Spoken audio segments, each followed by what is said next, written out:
마케도니아의 지배자이자 힘으로 세상을 정복한 알렉산더 대왕과 거짓 철학자 디오게네스의 유명한 일화가 있습니다. 어느 날 알렉산더 대왕이 디오게네스에게 물었습니다. 나는 세상을 정복한 알렉산더 대왕이다. 내게 무엇이든 원하는 것을 말해보거라. 그러자 디오게네스가 대답했습니다. 네, 원하는 게 있습니다. 지금 당신이 해를 가리고 있으니 옆으로 좀 비켜주시오.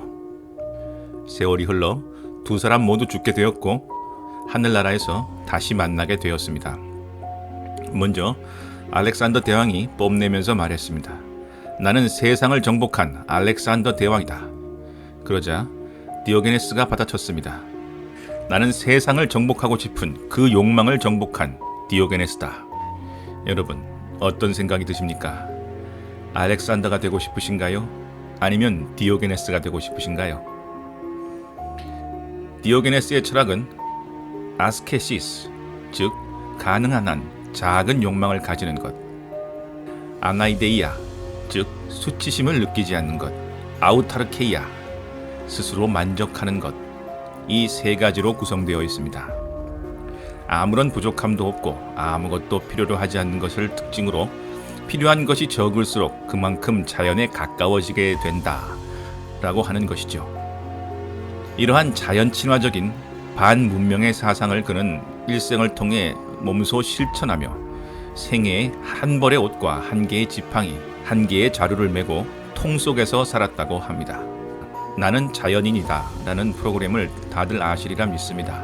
이 자연인들이야말로 디오게네스의 철학을 몸소 실천하는 사람들이라 할 수 있습니다. 우리가 이 프로그램을 보면서 힐링을 하는 것은 그만큼 치열한 삶에 지쳐있고 내면 어딘가에 이런 소박하고 검소한 삶을 동경하는 마음이 있기 때문입니다.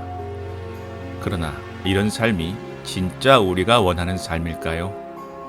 우리는 우리의 욕망을 어떻게 이해하고 다루어야 할까요? 자신의 욕망을 다루는 방법은 세 가지가 있습니다. 첫째, 원하는 것을 모두 가질 힘을 키우는 것입니다. 비록 큰 희생이 따르더라도 경쟁에서 살아남고 더 높이 올라가 더 많이 가지기 위해 전력투구하는 것입니다. 현대사회는 이런 투쟁적 삶을 동경하죠. 문제는 모두가 피라미드 꼭대기에 깃발을 꼽지는 못한다는 점입니다.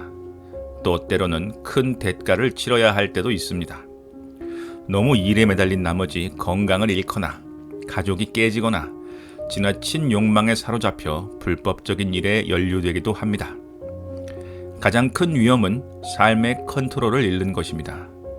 어느 순간 우리가 욕망하는 것이 아니라 욕망이 우리를 조종하기 시작하기 때문이죠. 욕망에 중독되면 멈출 수 없는 기관차가 되어 끝없이 달릴 뿐입니다. 욕망 자체가 목적이 되어버린 거죠. 두 번째는 가장 적은 것을 욕망하는 방법입니다. 바로 디오게네스의 방법이죠.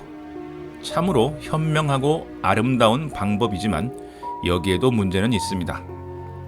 우리는 정신만으로 살 수 없고 육체로 살아간다는 점이죠. 이런 삶은 불편함을 넘어 생존에 위협이 되는 순간이 발생합니다. 깊은 산속에 살 때 병원이 너무 멀리 있거나 병원에 갈 돈이 없을 수도 있습니다. 이보다 더 깊이 고려해 보아야 할 것은 사회와 가족과의 단절입니다. 많은 자연인 분들이 가족과 떨어져 살고 있고 아예 왕래가 끊어진 경우도 많습니다. 인간은 사회적 동물이기 때문에 이런 단절은 정신적, 육체적으로 큰 스트레스를 유발합니다. 디오게네스식의 삶도 욕망을 쫓는 삶만큼이나 큰 희생을 치러야 합니다. 사실 두 방식은 생각보다 유사한 점이 있습니다. 그것은 욕망이라는 바구니를 들고 그 안에 무언가를 집어넣으려 한다는 것입니다. 그 욕망의 바구니에는 들어갈 수 있는 것과 들어갈 수 없는 것이라는 구분이 생기고 이 구분과 경계는 어떤 식으로든 갈등과 고통을 유발하죠. 욕망을 쫓을 때 그 큰 바구니를 채우지 못해 고통스럽고 반드시 넣어야 할 무언가가 없어 고통스럽습니다. 최소한의 욕망을 쫓을 때 그 바구니가 너무 작아 최소한의 사회적 교류와 인간관계도 담을 수 없어 고통스럽습니다. 그러면 욕망을 다루는 가장 이상적인 방법은 무엇일까요? 그것은 바로 이미 가지고 있는 것을 원하는 것입니다. 아니, 가지고 있는 것을 원하다니 무슨 말장난이냐고요?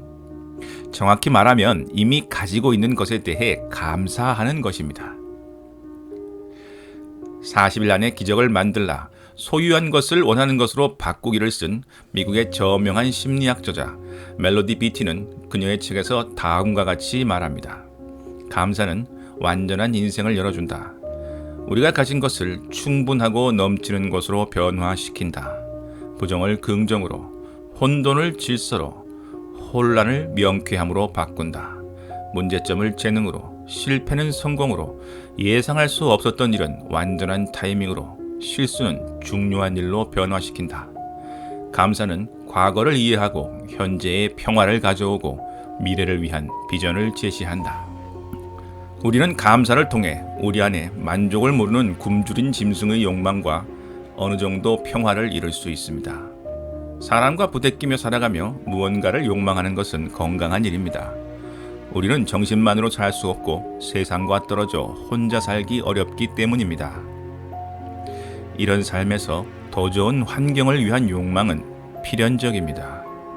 우리는 정정당당한 방법으로 욕망을 추구하고 원하는 것을 얻기 위해 노력해야 합니다. 큰 차이점은 우리가 원하는 것을 얻지 못했을 때 발생합니다.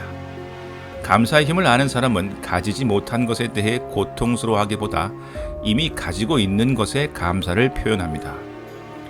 하지만 감사는 욕망에 대한 포기나 외면이 아닙니다. 내가 이미 살아가는 데 필요한 것이 있다는 것을 깨닫고 내 삶이 여기까지 우주의 신비한 도움으로 존재하였으며 앞으로도 그럴 것이라는 믿음입니다.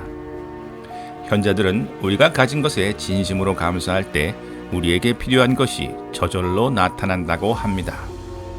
중요한 것은 우리에게 필요한 것과 원하는 것이 다를 수도 있다는 점이죠. 욕망을 쫓는 삶은 우리가 원하는 것만을 고집하는 삶이고 감사의 삶은 우리에게 필요한 것을 받아들이는 삶입니다. 때로는 우리가 원하지 않지만 필요한 것들이 있습니다. 예를 들어 누구도 직장에서 해고되는 것을 원하지 않지만 그 결과 단 한 번도 가져보지 못했던 가족과의 집중된 시간을 누릴 수도 있는 것이죠. 원하는 것을 전력으로 뒤쫓는 삶, 최소한의 것을 원하는 삶, 이미 가진 것을 원하는 삶. 여러분은 어떤 삶을 살고 싶으신가요? 여기까지 지금 당신에게 필요한 한마디 제니였습니다. 감사합니다.